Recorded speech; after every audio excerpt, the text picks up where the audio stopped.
Hi, my name is Rita Bencalti, and I am a regulated Canadian immigration consultant with North Horizon Immigration Consulting. Today, we are talking about visas.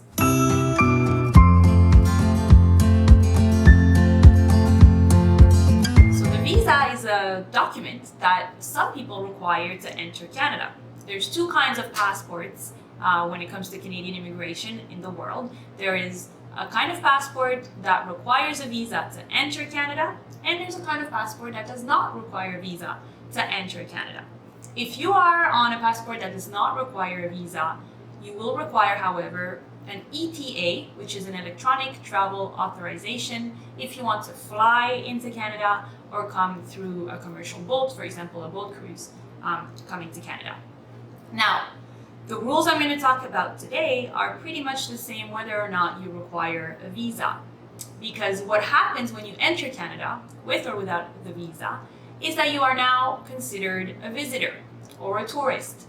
And when you are a visitor or a tourist in Canada, you are only allowed to be here for 6 months within 12 months' time. So this is very important. You cannot come to Canada and stay for 5 months and 3 weeks, and then go to the United States for 1 week and come back and say, well, I'm starting again my 6 months. No, that's not how it works.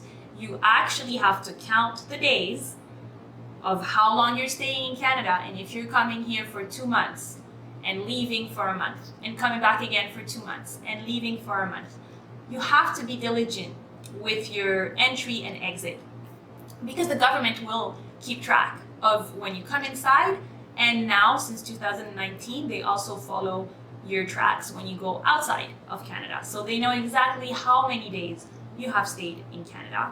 Very important that within every 12 months period you only stay for 6 months under visitor or tourist status.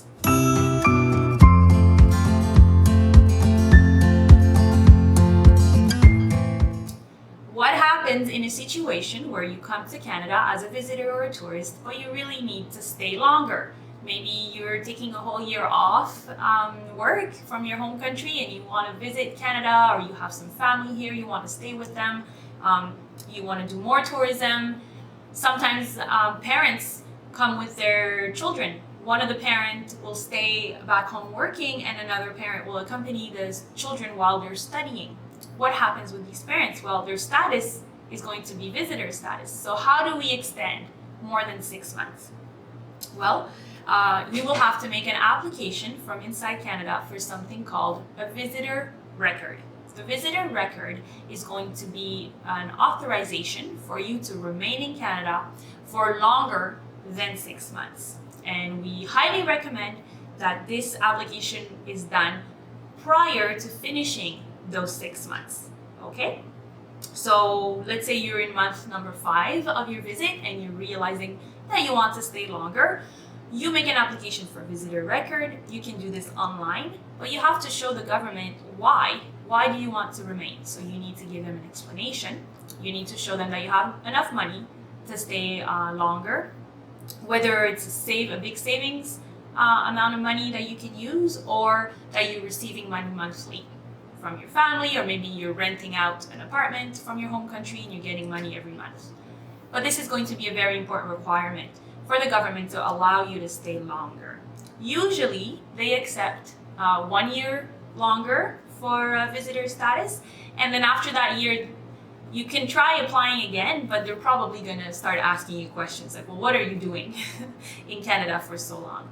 So of course, if you're the mother of a child who's starting elementary school and you're going to stay for 5 years, then maybe they'll be okay with that.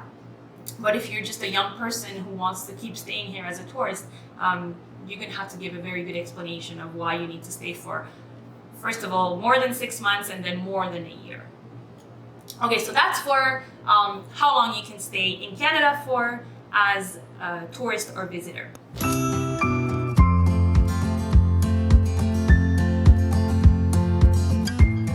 To talk about something called the super visa for parents and grandparents, because many people who are here, Canadian citizens or permanent residents, have parents and grandparents in their country, and they want to bring them here to Canada, and maybe they want to stay for more than 6 months.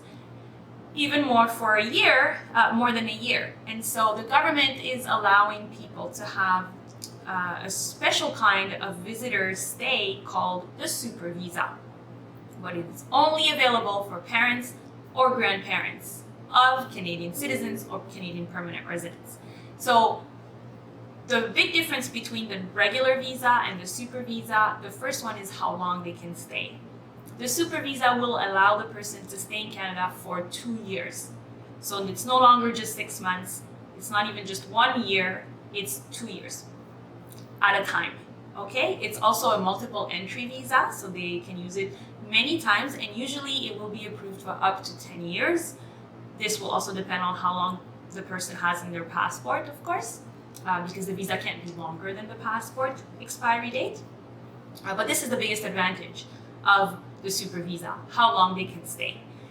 However, because there's a bigger advantage, there's also more responsibilities from the side of the person who is applying. And the government is going to look at both the parent or the grandparent who wants to come, and also at the person in Canada who's inviting them to come. So of course an invitation letter is going to be required, but there will be also a requirement of purchasing a Canadian healthcare insurance for the people who are coming as visitors, so parents and grandparents, for an entire year of a minimum coverage of 100,000 Canadian dollars. So this is a very basic requirement. They want to make sure that the person coming to Canada is going to have healthcare in order to cover for any emergency or any need for care during those 2 years that they're going to be here. Then the other big requirement is going to be a minimum income. So the person who's in Canada will require to they're going to be required to show like their T4s or their notice of assessment, letter of employment, savings, anything to show that there's enough money to support this other person who's coming for 2 years. And there is a table of minimum income that must be followed, and this is renewed every year. So before you make your application, make sure the numbers add up. The other requirement is that the person who's coming will need to do an immigration medical exam to make sure that they are not inadmissible to Canada, meaning that they don't have some sort of condition that can be contagious or that could be a very big burden for our healthcare system. So remember that the insurance covers the minimum requirement is 100,000 Canadian per year. But if that person has a health condition that requires more than that amount per year, then they should get the insurance to cover for the amount that they need. So this is it for visitor and tourist visas. And if you have any questions, you are welcome to email us and we will look at your profile to give you a recommendation on what is your best option to come and stay in Canada as a tourist.